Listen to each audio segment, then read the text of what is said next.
All right. Well, if we've never had the chance to meet, my name is Scott, and I'm grateful to be here with you today. One of the pastors on staff, so hello and good morning.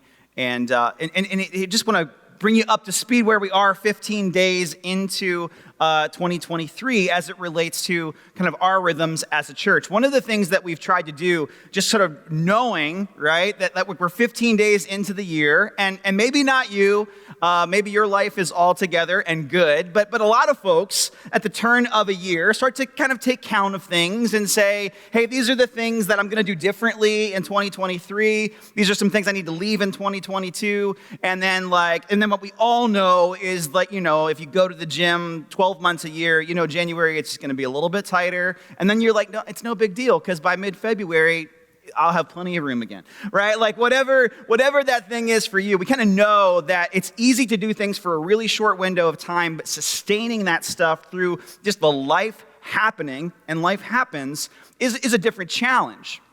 And so one of the things that we've tried to equip ourselves with is the wisdom of God to sort of meet us in the grind of the practical things we're dealing with. And so there's this really practical Old Testament book called Proverbs, which is it's a collection of sayings and wisdom. And what we've been trying to do is just kind of in a rhythm of one chapter a day and 31 days of January, because there's 31 chapters in the book of Proverbs, is just sort of challenge ourselves as a church to kind of read the corresponding day. So today's the 15th. We'll look at that 15th chapter and to do that in a way, not just to read it and to memorize things, but to let those things read us, to let those things speak to some areas where we're probably trying to find some wisdom, and then and look at those things maybe that we weren't even looking for, but just kind of go, oh my goodness, I've never really thought about that before, but that's really practical and helpful for me.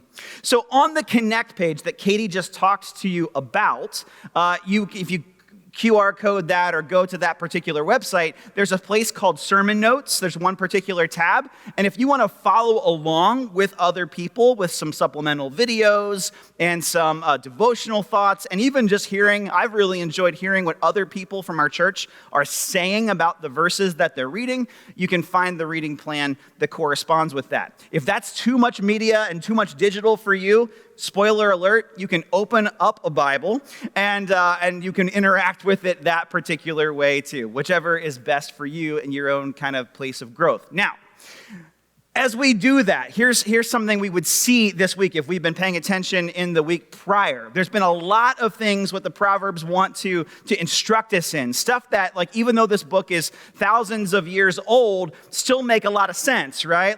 We wrestle with how to spend our money, how to think through our work-life boundaries. When are we working too much? When are we working too little? That's probably not a struggle for some of you, but one of those may be. And then even just our shoulder-to-shoulder relationships. But I want to hit us out of the gate here with this topic, what we're not trying to do today and in the whole month is just kind of memorize a couple of things from the book of Proverbs that sort of make us a little healthy, wealthy, and wise, We're not just doing that in the hopes that we're a little more winsome, we're a little more intelligent. You could. Right? You could do that. You could be an atheist. You could be a person I'm not really a church person. I'm spiritual, but I'm not religious. And find yourself in a place where you read a book like Proverbs and go, well, that just makes sense. That kind of makes sense. That's how the world works. Okay, cool. Yeah, and that's you. Awesome. That's a great place to start. But one of the things the Proverbs is going to always draw us back to is that it's not just interested in making us healthy, wealthy, and wise. That it's interested in capturing for us the kind of the force that's driving all of this wisdom together, and that is the love of God sort of moving near and toward people like you and me who find ourselves confused about how to live in this existence. So 9 times in the book of Proverbs, chapter 15, which is where we'll be today, and this is just by means of intro, we're going to see words like the Lord and mentioned. And what we're going to see there, and you don't have to be a Hebrew scholar to do this, but you can just do some quick kind of look back at what these words mean. It's actually a personal name for God. The word that's being used here, right? You can say if you're talking to someone that's in a place of esteem, reverend or doctor or, whoever, Mr. so-and-so. But then they're like, hey, call me this. The Hebrew word here being used to describe the Lord is a personal name. So what we're not trying to do, we have a picture sometimes that like what the Lord is interested in us doing is flying right and behaving ourselves and having the part, and you just kind of be the little byproduct of all the little factory things. Do money this way, do this way, do this way. When in fact what God is trying to do is to be proximate, intimate, near, and to help us deal with the things that are actually in front of us. Jesus summarized it this way, 613 Old Testament laws, regulations, etc., by saying, hey, you could really summarize the Old Testament law two ways. To love the Lord your God with all of your heart, soul, and mind. That's one goal of all these things that we had to memorize if we were a good little Hebrew student in the ancient times. But the second is like it, to love our neighbor as ourselves. And what you're going to see in Proverbs 15 is a whole lot of that at play. If you haven't read Proverbs 15, or you haven't been reading along with us this week, there's a ton of stuff about our words, about conflict, and about the power of the tongue. And what I want to pay attention to today is just the practical intersection of this reality, that like the love of God moving and dwelling in our heart and lives will pour out into the relationships that are going on around us. The people that we agree with and love, but sometimes bump up against because life's stressful. And man, just the people, just to be honest, we don't like very much at all. And how do we deal with all of those things in the sense of how God is dealing with us, stepping near, being practical, trying to help us walk toward the life that is truly life? I think you probably have some relationship in your life, even if you think you're pretty good at relationships, that is not where you want it to be, right? Maybe it's just even like, man, my marriage is good, but it could be better. My friendships are good, but they could be better. Or maybe it's something like, yeah, I'm not even talking to this one guy. I'm not even in good position to even be around this person. 38 million Americans stopped talking to someone as a result of the 2016 presidential election. 38 million Americans have said, yeah, there's someone I don't roll with, I don't hang out with, and you probably have your opinion about the kind of people that are the kind of people that should back off or stop talking to so-and-so, and I'm not actually going to entertain your thoughts on that at this moment, but you know what I'm talking about, right? 38 million Americans said, yeah, there's someone I used to talk to that I don't talk to anymore. Spoiler alert, the past couple of years have not made that easier, right?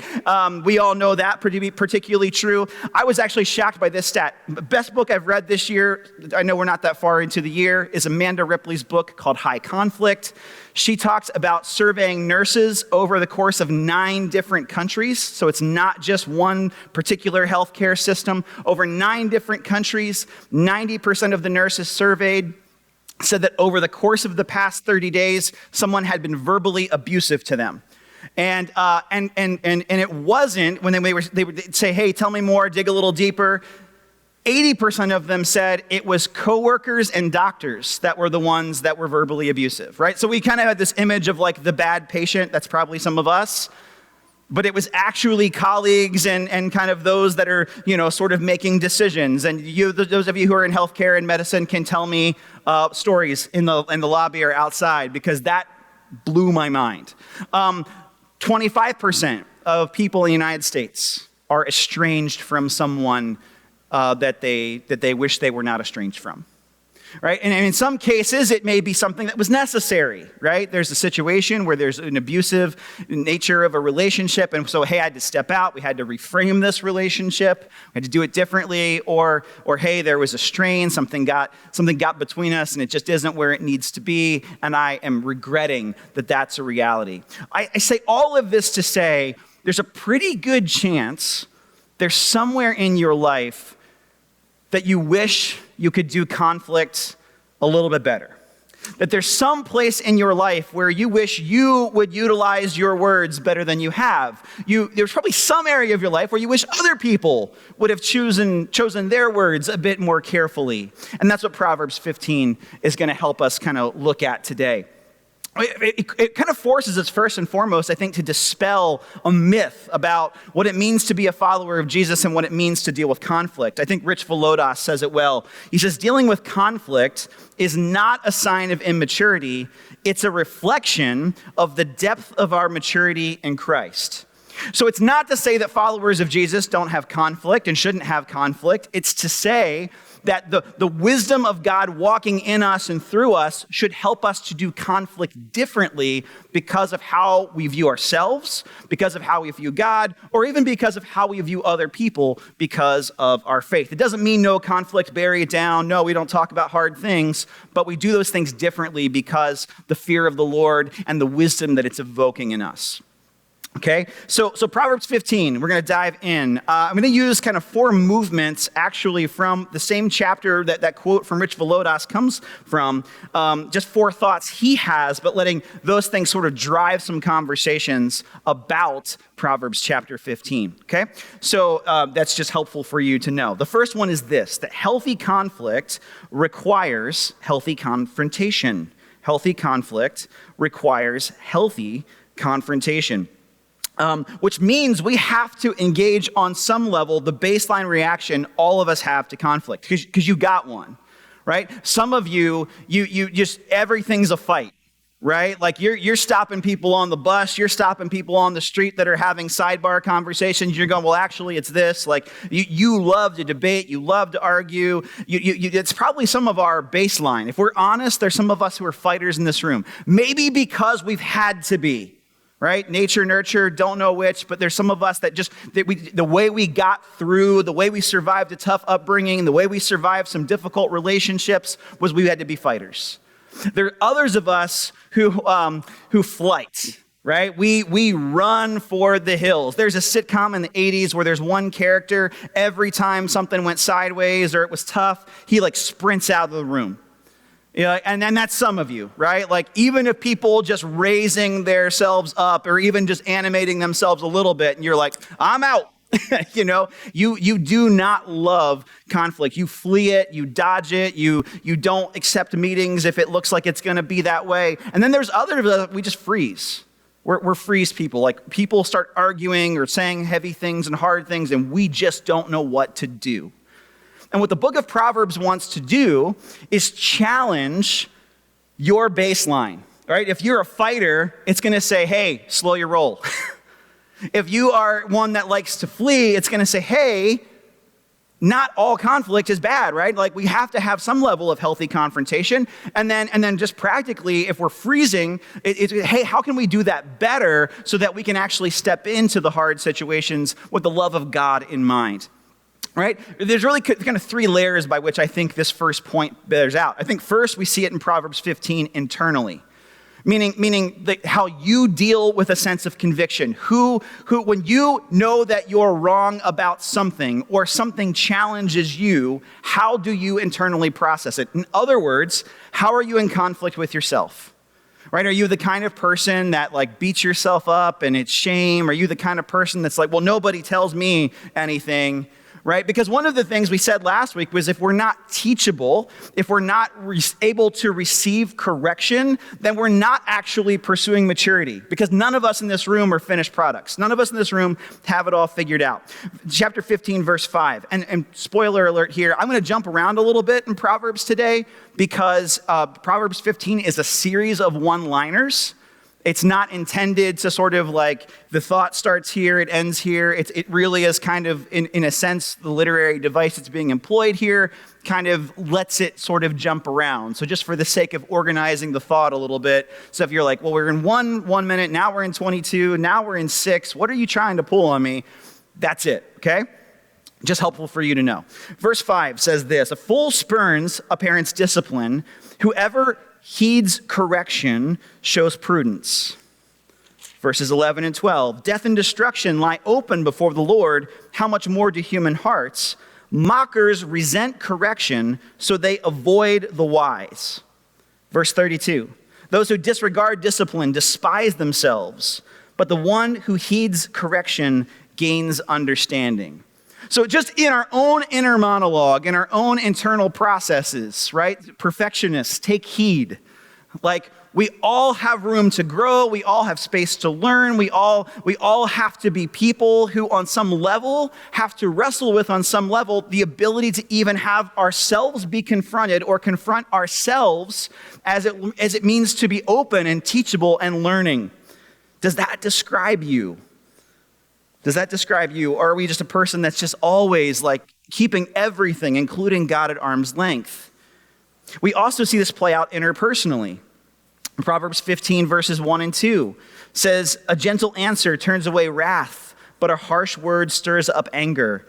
The tongue of the wise adorn knowledge, but the mouth of the fool gushes folly." So what's going to happen in your life, it may be this maybe as early as today, right? There's some conflicts this week you're going to see coming. Man, I know when I get on that Zoom call, it's going to be heavy, it's going to be hard, it's going to be weird. I know when I talk to my mom today, it's going to be heavy, it's going to be hard, it's going to be weird. But then there's going to be something this week you are not expecting, you didn't see coming. It's the last conversation you had like with someone before you went to bed, and you're like, it was a good day, and now I can't sleep. Now I'm worked up in some kind of fight instinct, right? Now I want to flee and I want to sleep in another room of the house. One of the realities for us is just interpersonally, this practical reality of like in our lives, in our approach to conflict and confrontation, a gentle answer turns away wrath, but a harsh word stirs up anger. That the way that our relationships will often go is not just by the initial offense, but by the response to the initial offense, right? So we have the ability in our approach to conflict and confrontation to to throw fire and gasoline on it, or to say, hey, this is heavy, this is hard, we got to talk about this, but how we talk about this, when we talk about this, who we talk about this with, that really matters too. And this Jesus, one of the things that kind of gets highlighted sometimes, particularly as we talk about justice, is that Jesus said, blessed are the peacemakers, not blessed are the peacekeepers. Right? That we have to, on some level, understand that confrontation is part of how relationships grow, how intimacy is built, how trust it can be built, or how trust can be destroyed, how relationships can be destroyed. And then lastly, I think just engaging the intersection of those things. Proverbs 15 verse 20 says it this way, right? A wise son brings joy to his father, but a foolish man despises his mother. That's a heavy one and kind of a weird one, because it says on some level, right, like treat your mama right, and that's good advice. That's a good word. But if you have had a complicated relationship with your mother, right? Like you may be in a situation where, hey, I'm in a situation where growing up, my parents did the best they could, but I've got some real wounds, I've got some real hurt, I've got some real things that I'm trying to process. How many of us know that like the difference between like just, man, I need to forgive that, I need to let that go, or I need to learn from that, versus a person who just lives in a spirit of resentment? You felt maybe that distinction, haven't you? But where you can just say, man, I'm not even in a relationship with this person anymore, but like I need to not be because it was an abusive or terrible situation, or I can't reconcile because they've passed away. But I can make sure that I'm not perpetuating a spirit of bitterness that like the next 4 generations of my family have to experience because I haven't sorted this stuff out. Right? Healthy conflict requires healthy confrontation with ourselves, with other things that are happening to us, and then even just the reality, like if I'm having a hard time processing something like a wound that's happened to me, something that's going on, what we don't process, we're going to project. Right? Like you've done that. It's been done to you. You know it all too well. If you've ever worked in a service industry of any kind, right? Like you're the person slinging coffee. Someone has brought their bad day to you and is flipping out about oat milk when you know the conversation is not about oat milk.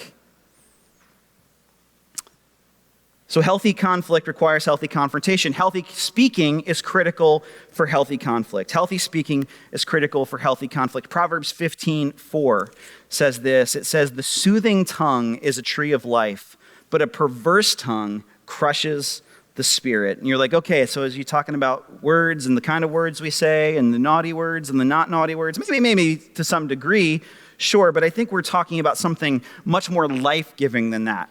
You know, do you know people who are life-giving with their words? How about this one in verse 23? A person finds joy in giving an apt reply. How good is a timely word? Now, this is a bit of a trick, isn't it? Like, when is the good time to talk to someone about something? You know, because people who are defensive and evasive and they like to flee, there's never a good time. It's never the right time. But one of the things I think we just understand by these two particular proverbs is it's what we say, sure, but it's also when we say it. It's also how we say it. It's a whole ecosystem of learning for our word, like learning for our words to become healthy, life-giving, helpful, and you know this in your own life, right? Don't you know someone who helped you get through a particular thing? Like, their words pushed you through like some kind of precipice, some kind of difficult moment. It wasn't just their presence, it was their words. It was their way of saying, hey, you go get it, man. You do that thing. And you were like, I will do that thing, right? Conversely, we know the opposite's also true. I mean, I remember things that were said to me in 7th grade that I've never forgotten. I have no, and people were like, well, you're going to be their boss someday. And I'm like, I don't want to be their boss someday. They won't ever be my employee. Thank you very much. But man, I can still remember those words. I can remember the band t-shirt that they were wearing. I can remember the thing that they said. I mean, I can remember it all. Can't you? We know all too well the power of words. And so what Proverbs is trying to get in this world where it's like, well, it's just words, man. If you think it, say it, free speech, yada, yada, yada, it's to say, no, hold on a minute. Our words have consequences. Life and death, perhaps, are in the power of the tongue. So we can't roll with this ideology that's like, well, I was just mad. I just couldn't help it. I just wasn't like, not for a follower of Jesus. A follower of Jesus takes ownership for the things that are overflowing out of their heart. Because Jesus said, out of the overflow of the heart, the mouth speaks. And this is less about the legalism of like what words are okay to say and what words are not okay to say, but more say, hey, the ecosystem of your words. Are you a person that is life-giving in your words? Are you a person that even when you got to say hard things, how you say it and when you say it isn't just reactionary. It isn't just combustible. It isn't just people running out, And one of the things I think it's challenging for me is that it would just be easier if everyone, I really do think that I give off a vibe where everyone can just pick up on what I'm putting down, and I don't have to say it. I have learned that is not true. People have told me I am hard to read.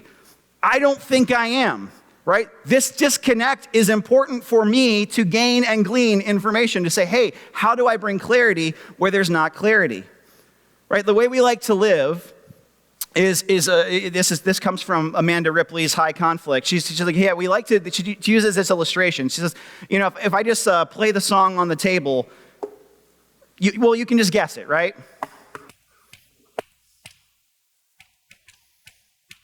Do you know what it is? That's Happy Birthday, right? Happy birthday to you. Happy birthday to you. Okay, cool. All right. How about this one?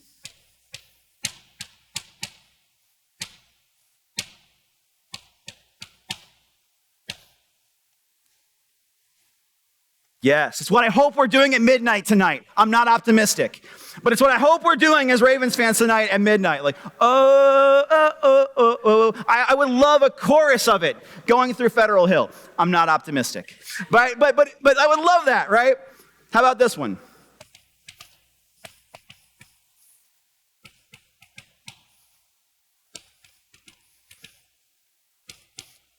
I can hear it. I've been singing it all week long. That's not obviously Kenny Rogers, the gambler, to you? You got to know when to hold on. All right. A rabbit trail conversation on Monday. That song's been in my head all week long. It's obvious to me because I've been singing it for 7 days. I can't get out of it in my head. And you're like, I haven't been part of your story. I don't know where you're coming from. I don't know what weird conversations you have in the car with your kids that would conjure you playing Kenny Rogers, the gambler, on the way to the lacrosse session. It happened. But here's what we think. We think so many times, right? Like the world could just pick up our vibe and should pick up our vibe. But learning how to steward our words in an environment where we can steward our words is going to bring clarity where there's sometimes ambiguity, where it's like, man, if I have to ask, it's not as meaningful. Yeah, but maybe someone isn't in a position where they understand where you're coming from. And so, yeah, in an ideal world, they just randomly bring you flowers and tell you that you're awesome. But if they're not picking up on a space where you don't feel valued or seen, then they're probably not going to immediately pick up on that if you just get increasingly passive aggressive, right? Healthy conflict requires healthy speaking. It also requires healthy listening.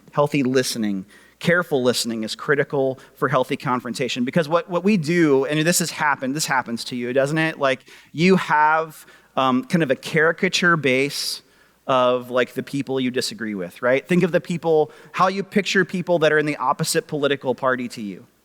Think about the people who are the opposite of the sports team that you like. Think about people that don't live where you live and how you picture or personify them. You have like a baseline caricature, right? Like, there's a whole, there's algorithms that are marketing that caricature to you. There's people trying to profit off of it. There are people who you are friends with because they often share that same thing. And like, when it comes to conflict, that caricature is what we're trying to work against, right? Careful listening helps us to do that. Verse 18, a hot-tempered person stirs up conflict, but the one who is patient calms a quarrel. In other words, like, if we can be people that sort of slow down and lower our defensives and break down our walls a little bit, then it can be helpful to us. And again, I know there's an asterisk here that's like, man, not all people are safe people for us to be in conversation with all the time. Not all situations are safe situations to have conflict. I hear you. That's not, yes, asterisk accepted. But for the general baseline of us that just want to be right, that just want to win, or just want the thing to be over, let ourselves be taught here for a moment, like by the scriptures. Verse 18 says, careful listening is really critical for us. Verses 31 to 33, whoever heeds life-giving correction will be at home among the wise. Those who disregard discipline despise themselves, but the one who heeds correction gains understanding. Wisdom's instruction is to fear the Lord, and humility comes before the Lord. I think you can't be teachable without being curious, right? And I think for so many of us, I think curiosity would be one of the good words for us to battle that spirit of caricature. So when we're in a place where we're trying to deal with a way that we've offended someone, there's that posture that says, hey, tell me more. Help me understand. Curiosity is a prerequisite for change. Because what's true, and this colors so many conversations about race and justice, and like so many people, right, in majority culture, whether we're talking about race or justice or just like things that are like you disagree with in the workplace, a lot of us don't think we're hateful, we just think we're right. And we think, well, because I'm right, it doesn't matter. But the scriptures say it matters. It matters if we're people that incline our ear to our brothers and sisters. One of the things over the course of the past 2 years we've probably seen play out is a lack of teachability, a hyper defensiveness that is not consistent with the God who lowered his defenses to step in proximity to people that ultimately had him killed, right? When we consider which way is the way of Jesus, it's very much the latter. And so it's imperative for us to and I think we need the Spirit of God's help here, right? Because it's hard to stay at the table. It's hard to keep listening. We may even need a timeout, right? Like, I can listen, like I can get to here today and I need to revisit and keep talking. And let's keep talking about this thing, because not all things, right, get solved in a 22-minute sermon. Not all things get solved with one episode of a documentary that someone just has to watch to understand the essence of this issue. One podcast that will change the way. But to stay at the table and to keep listening, imperative to become that fully devoted follower of Jesus. Last but not least, I think healthy confrontation calls us to examine our circles. I'll move quickly here, but we need a group of people that will help us to attack the fight, flight, and flee instincts that I think operate as so many of our baselines. I'll quote Ripley again. She talks about 4 accelerants of high conflict: group identity, conflict entrepreneurs, humiliation, and corruption. Right? Group identity. We see that play out, right? Like, what have I got to behave like to be part of this tribe? And if this tribe is yelling and saying weird junk on social media, I got to be that guy too. I have to be that same caricature. And if we only view, like fitting in that way, we're going to probably put ourselves with people that will help us do conflict poorly. Same with conflict entrepreneurs. There are personalities, right, that make money off of your anger. There are also people in your life that feed off of your energy and just sit there and eat the popcorn because they love to stir up nonsense and drama.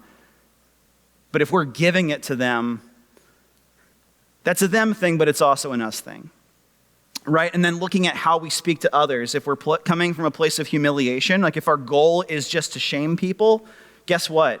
We won't be very fruitful in helping them understand our point of view. And then lastly, corruption. Like if we're gonna say, well, your people are all like this, but don't look at my people, right? Like that's like the plank in your eye that Jesus talks about. Jesus goes, no, you can't be a people that like yell about all of the corruption on the other side of an issue, but don't pay attention to your own house. And so we need to be a group of people that help one another reduce the binary, to commit to the whole story and the understory, who buy time and make space to keep the conversation going, and who help one another complicate some of these false narratives. And I really do think that is the body of Christ, right? That's what it means to come to the table as brothers and sisters.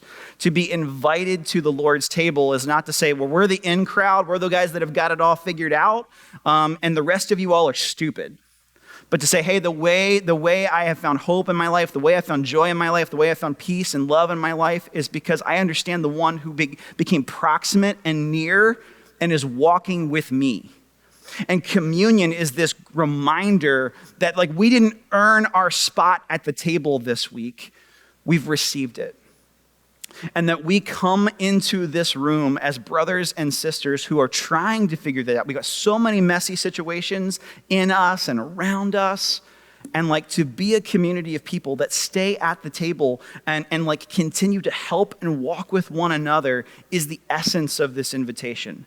So today, as we receive communion, which we'll do here in a minute, going to one of 4 stations, I think first and foremost, what we want to acknowledge is that the pathway to even beginning to be healing in our relationships and approach to conflict is understanding what Jesus has done for us. And to come back to that. When we're confused, when do I lash out? Do I do this? Do I do that? What has Christ done for us? And then secondarily, to be reminded that I'm not alone in this struggle. Why we get up and why we mill about the cabin is maybe in part because of your attention span. But it's also to see, man, it is not just me trying to do this. And this is hard. And as I have the Spirit of God's help, I also have the help of brothers and sisters who are saying, I need this too. I need this too. So I want you to after I pray, just as you're ready, move to one of those 4 stations and then come back to your seat and receive the bread and the cup.